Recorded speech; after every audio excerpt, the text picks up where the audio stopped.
Breeze on break. You ain't say the head game.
All right, what do we have here? Now, I have a brand new clutch setup from Drift HQ. This is a twin disc setup from Tilton. I'm using a, as you can see, a PMC Motorsports kit.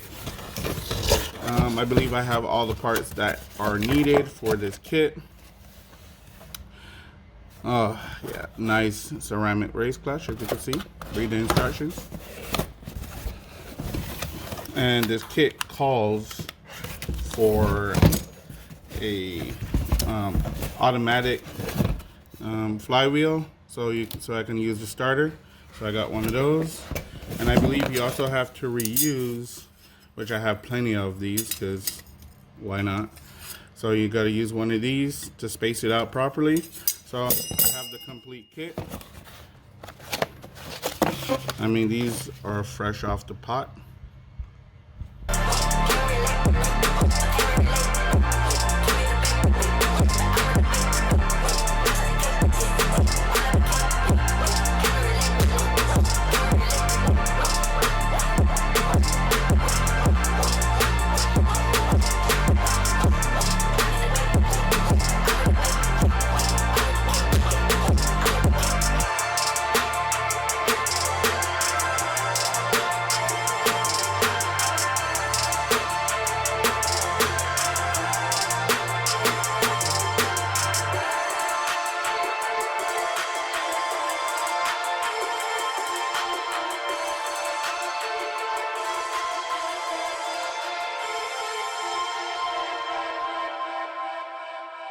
Yoshi!